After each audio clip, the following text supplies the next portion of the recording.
சாந்தி அவ்யக்த முரளி 30/11/1979 அவ்யக்த பாப்தாதா மதுபன். சோமானத்தில் அதாவது சுய கௌரவத்தில் நிலைத்திருக்கும் ஆத்மாவின் அடையாளம்.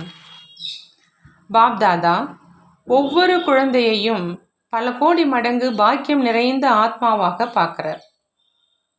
ஒவ்வொருவரினுடைய உயர்ந்த பிராப்தி எப்பொழுதும் தந்தையினுடைய எதிரில் இருக்குது. மேலும் எல்லைக்கு அப்பாற்பட்ட தந்தைக்கு இதுதான் குழந்தைகள் மேலிருக்கும் பெருமிதம்னு பாபா சொல்கிறார். உலகின் எதிரில் இத்தனை அனைத்து குழந்தைகளும் உயர்ந்த பூஜைக்குரியவங்க. வரிசைக்கிரமமான முயற்சியாளராக இருந்த போதிலும் கடைசி குழந்தை கூட உலகத்தின் எதிரில் மகிமைக்கு தகுதியான மற்றும் பூஜைக்குரியவராக இருக்கிறாங்க அப்படின்னு சொல்கிறாங்க பாபா. கடைசி குழந்தைக்கு கூட இதுவரையில் மகிமை மற்றும் பூஜை நடந்துட்டு இருக்குது. ஒரே ஒரு எல்லைக்கு அப்பாற்பட்ட தந்தையின் இத்தனை குழந்தைகள் அந்த மாதிரி தகுதியானவர்களாக ஆகிறாங்க.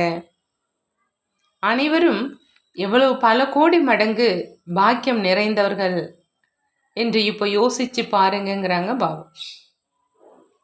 இன்று வரையிலும் பக்த ஆத்மாக்கள் வரிசை கிரமமான தேவதா தர்மத்தை சேர்ந்த ஆத்மாக்கள் உங்களுடைய தரிசனத்தின் தாகம் உள்ளவர்களாக இருக்கிறாங்க.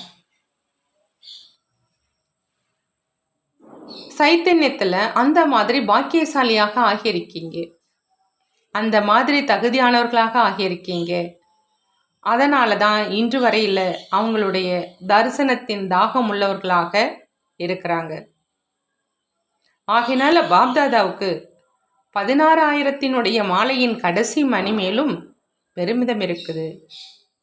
எப்படிப்பட்டவங்களாக இருந்தாலும், முயற்சி செய்கிறதுல அலட்சியமானவராக இருந்தாலும், மத்திய நிலையின் முயற்சி செய்பவராக இருந்தாலும், அல்லது தீவிரமாக முயற்சி செய்பவராக இருந்தாலும் தந்தையினுடைய குழந்தையாக ஆனாங்க. பூஜைக்குரிய மற்றும் மகிமைக்குரியவங்களாக ஆனாங்க. ஏன் அப்படின்னா பாரஸ்நாத் தந்தையின் தொடர்புனால இரும்பிலிருந்து தங்கமாகவோ ஆகிட்டாங்க. பாரஸ் அப்படிங்கிற உலோகத்துக்கு இரும்பை தங்கமாக்குவது இருக்கிறதுனால மதிப்பு அவசியம் இருக்குது. ஆகையினால ஒரு பொழுதும் சோமானத்தில் தன்னை குறைந்தவராக நினைக்காதீங்கன்னு பாபா சொல்றாங்க. தேக அபிமானத்துல வராதீங்க. சோமானத்துல இருக்கிறவங்க ஒரு பொழுதும் அபிமானத்துல வர முடியாது. அவர் எப்பொழுதும் பணிவானவராக இருப்பாங்க. எவ்வளவு பெரிய சோமானம் இருக்குது! அந்த அளவே சரியையா என்று கூறும் பணிவானவர். சோமானத்தில் இருப்பவர் அனைவருக்கும் மரியாதை கொடுப்பதில் வள்ளலாக இருப்பாங்க.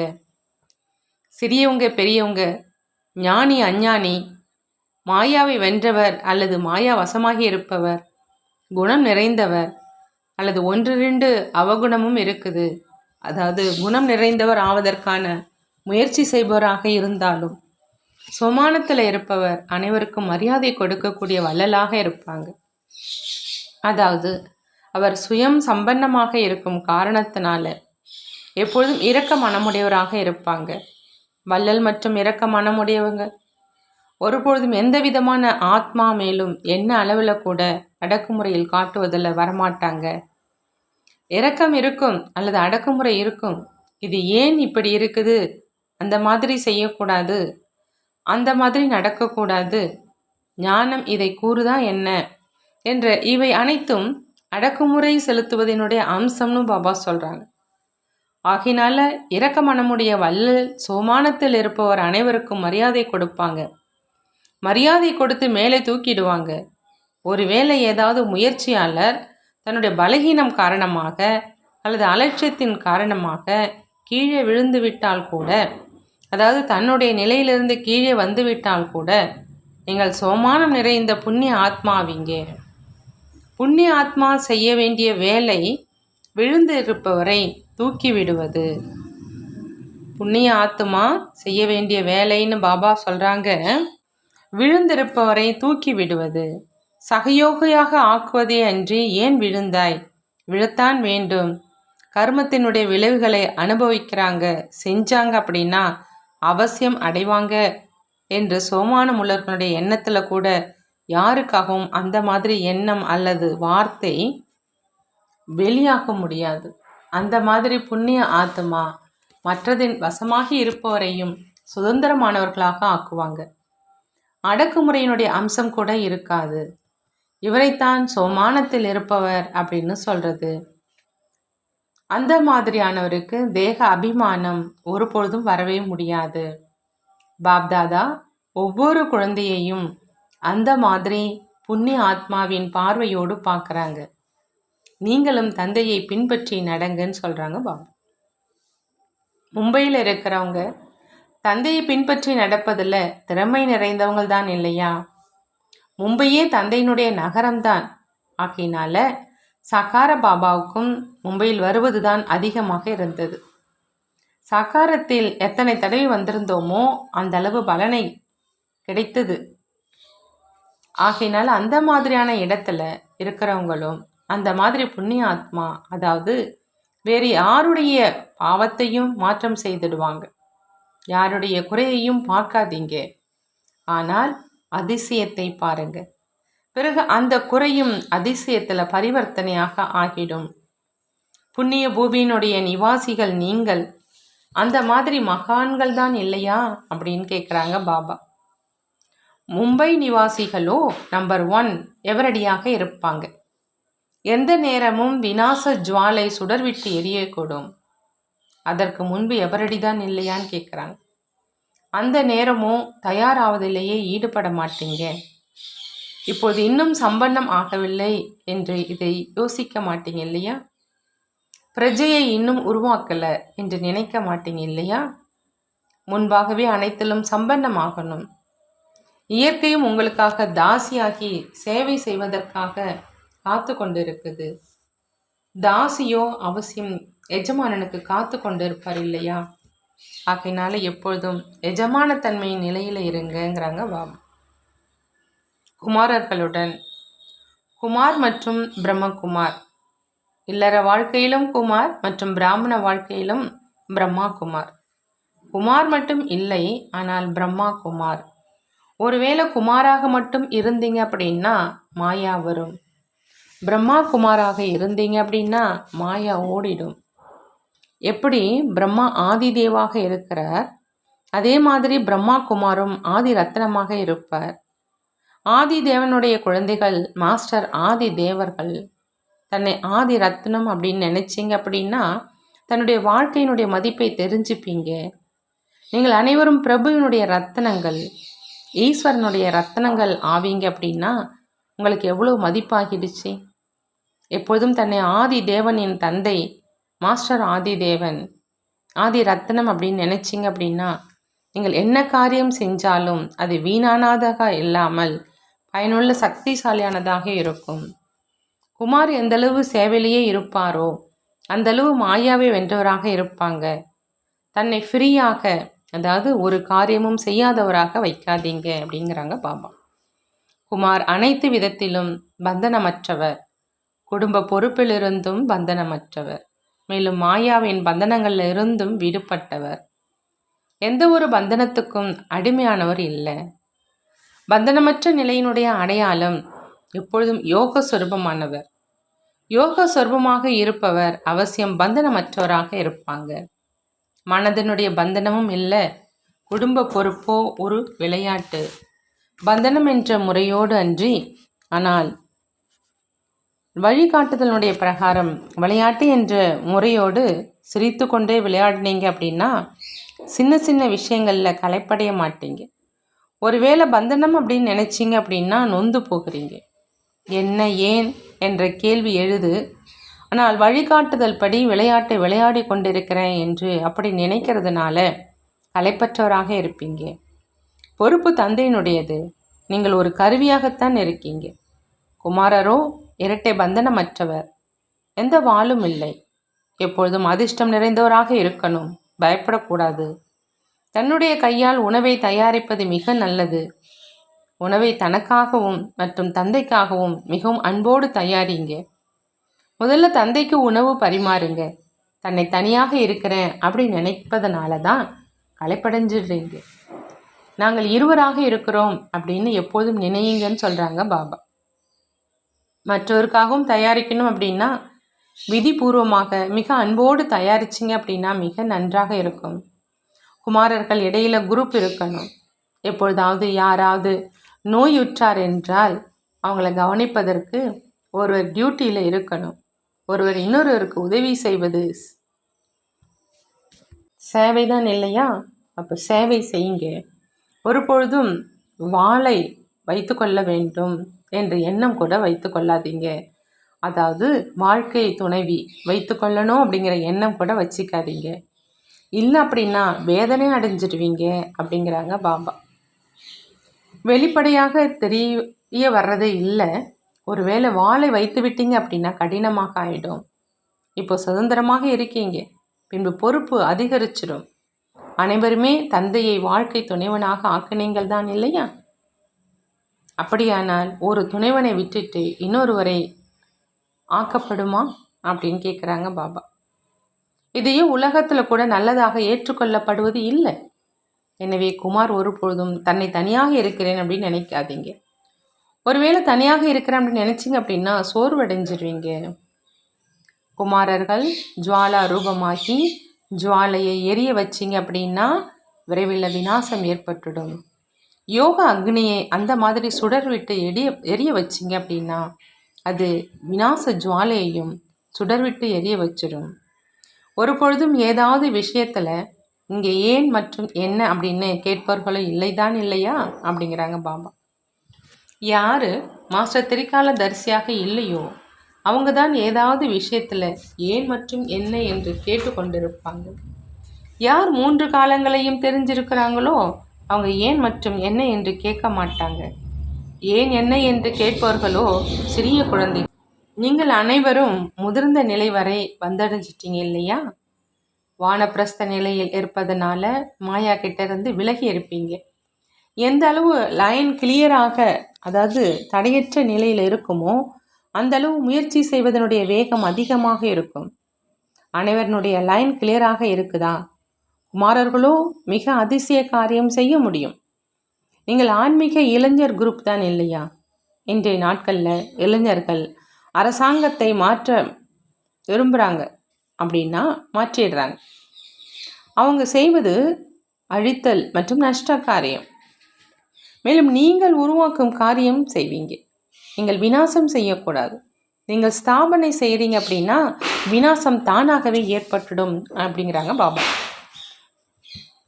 குமாரிகளை 100 பிராமணர்களை விட உத்தமமானவர் ஒரு கன்யா அப்படின்னு சொல்கிறாங்க. மேலும் குமாரர்கள் எத்தனை பேரை விட உயர்ந்தவங்க? 7 சீத்தைகளுடன் ஒரு குமாரரை காண்பிக்கிறாங்க. அப்படின்னா நீங்கள் 700 பிராமணர்களை விட உத்தமமானீங்க இல்லையா அப்படின்னு பாபா கேட்குறாங்க. குமாரர்கள் கடுமையான உழைப்பாளிகள். என்ன செய்ய விரும்பினாலும் அதை அவங்களால செய்ய முடியும். ஒவ்வொரு குமாரருக்கும் தன்னுடைய குரூப்பை தயார் செய்ய வேண்டும். உங்களுக்குள்ள பொறாமைப்படக்கூடாது, ஆனால் பந்தயம் இருக்கணும். மாயா எவ்வளவுதான் உங்களை அசைப்பதற்கு முயற்சி செஞ்சாலும் நீங்கள் அங்கதனுக்கு சமமாக கொஞ்சம் கூட ஆடாதீங்கன்னு பாபா சொல்கிறாங்க. உங்கள் விரல்களை கூட அசைக்க முடியாது. ஒருவேளை கொஞ்சமாவது பலகீனத்தினுடைய சமஸ்காரம் இருந்தது அப்படின்னா மாயா உங்களை தன்னுடையவராக ஆக்கிடுது. ஆகையினால இறந்து மறுபிறவி எடுத்தவராக ஆகுங்க. பழைய சமஸ்காரங்களில் இருந்தும் இறந்து மறுபிறவி எடுத்தவர். எந்த ஒரு தடையும் உங்களை பொறுத்தவரை ஒரு பாடமாகும் அப்படின்னு சொல்கிறார். நீங்கள் அதன் அனுபவி ஆகி மதிப்புடன் தேர்ச்சி பெறுபவர் ஆகிடுறீங்க. என்ன நடந்தாலும் சரி அதிலிருந்து பாடத்தை கற்றுக்கொள்ளணும், செல்லக்கூடாது. குமாரர்களோ எப்பொழுதுமே சேவாதாரிகளாக இருக்கிறவங்க. அனைத்து ஏன் சேவைகளையும் செய்கிறவங்க. மனம் மூலமாக, வாய் மூலமாக, காரியம் மூலமாக, அப்படி அனைத்திலும் சேவாதாரி. ஒருவேளை இந்த அனைவரும் அனைத்து சேவைகளையும் செய்யக்கூடிய சேவாதாரி அப்படின்னா மிகுந்த சேவை கரங்களாக ஆகிடும். நீங்கள் அனைவரும் மிகுந்த அற்புத காரியங்களை செய்ய முடியும்னு பாபா சொல்கிறாங்க. அதர் குமாரர்களோடு அவ்யக்த பாப்தாதாவினுடைய சந்திப்பு. பாபா சொல்கிறாங்க, அரை கல்பம் நீங்கள் தரிசனம் செய்வதற்கு சென்று கொண்டே இருந்தீங்க. இப்போ தந்தை உங்களை தரிசனம் செய்வதற்காக பரந்தாமத்தில் இருந்து வராங்க. பார்ப்பதை தான் தரிசனம் அப்படின்னு சொல்றது. தந்தை குழந்தைகளை பார்ப்பதற்காக வராங்க. அந்த தரிசனம் அல்ல இந்த தரிசனம், அதாவது சந்திப்பதற்காக. இது அந்த மாதிரியான தரிசனம். அதன் மூலம் பிரசன்னமாக்கிடுவாங்க. அதற்குமார் அப்படின்னா எப்பொழுதும் தூய்மையான இல்லறத்தில் இருக்கிறவங்க, எல்லைக்கு அப்பாற்பட்ட குடும்பத்தில் எப்பொழுதும் சேவாதாரி, எல்லைக்கு உட்பட்ட குடும்பத்தில் இருந்து விலகி இருக்கிறவங்க. அதர்குமாரர்களுடைய குரூப் தாமரை மலர்கள் அடங்கிய பூச்செண்டுன்னு பாபா சொல்கிறாங்க. இல்லறத்தில் இருந்து கொண்டே தடைகளை அழிக்கும் நிலையில் இருக்கீங்கள் தான் இல்லையா? தடைகளை அழிக்கும் நிலையானது எப்பொழுதும் தந்தைக்கு சமமான மாஸ்டர் சர்வ சக்திவானின் நிலையில் நிலைத்திருப்பது. இந்த நிலையில் இருந்தீங்க அப்படின்னா தடைகள் உங்களை தாக்க முடியாது. ஒருவேளை எப்பொழுதும் மாஸ்டர் சர்வ சக்திவானின் நிலையில் இருக்கல அப்படின்னா சில நேரம் தடைகளின் வசமானவராகவும் சில நேரம் தடைகளை அழிப்பவராகவும் இருக்கீங்க. எவ்வளோ நேரம் தடைகளின் வசமாகி இருக்கீங்களோ அவ்வளோ நேரம் லட்சக்கணக்கான மடங்கு நஷ்டத்தில் செல்றாங்க. எப்படி 1 மணி நேரத்தை பயனுள்ளதாக ஆக்குனீங்க அப்படின்னா லட்சம் மடங்கு சேமிப்பாகுது. அதே மாதிரி 1 மணி நேரம் வீணாக்குது அப்படின்னா லட்சம் மடங்கு நஷ்டம் ஏற்படுது. ஆகையினால இப்பொழுது வீணானதினுடைய கணக்கை முடிவு கட்டுங்க. ஒவ்வொரு வினாடியும் கவனம் இருக்கணும். பெரியதிலும் பெரிய தந்தையின் பெரிய குழந்தைகளாக இருக்கீங்க அப்படின்னா எப்பொழுதும் இந்த கவனம் கொடுங்க. இல்லறத்தில் இருந்து கொண்டே எப்பொழுதும் மாயாவிடமிருந்து விலகி இருப்பவர் மற்றும் அன்பானவர்.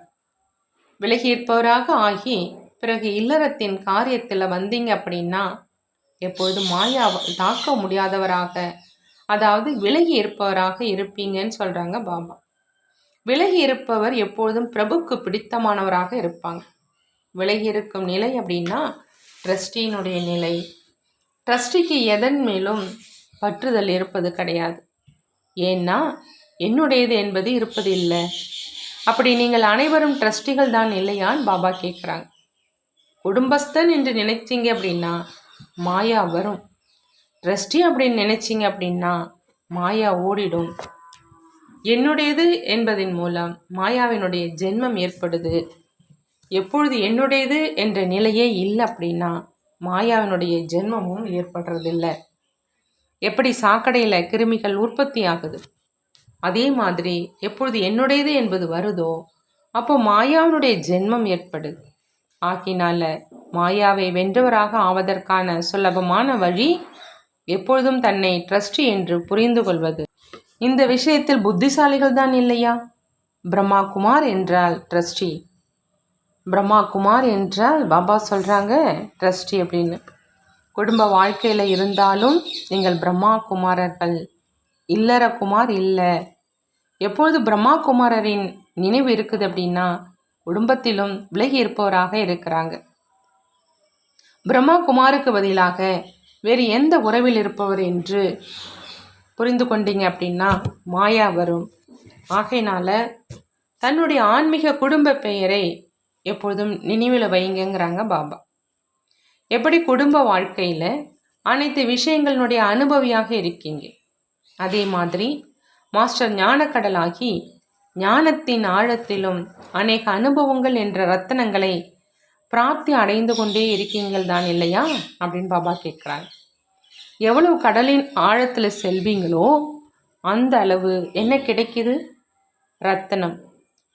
அதை போல எந்த அளவு ஞானத்தின் ஆழத்தில் செல்வீங்களோ அந்த அளவு அனுபவத்தினுடைய ரத்தனம் கிடைக்கும் அப்படின்னு பாபா சொல்கிறாங்க. மேலும் அந்த மாதிரி அனுபவம் நிறைந்தவராக ஆக்கிடுறீங்க. அதன் மூலம் உங்களுடைய அனுபவத்தை பார்த்து இன்னும் அனுபவிகளாக ஆகிடுறாங்க. அந்த மாதிரி அனுபவியாக ஆகி இருக்கீங்களா அப்படின்னு பாபா கேட்குறாங்க. ஒன்று ஞானம் கேட்பது மற்றும் கூறுவது, இன்னொன்று அனுபவம் நிறைந்தவராக ஆவது. கேட்பது மற்றும் கூறுவது முதல் நிலை, அனுபவம் நிறைந்தவர் ஆவது இதுதான் கடைசி நிலை அப்படின்னு பாபா சொல்கிறாங்க. எந்த அளவு அனுபவியாக இருப்பீங்களோ அந்த அளவு அழியாதவராக மேலும் தடையற்றவராக இருப்பீங்க.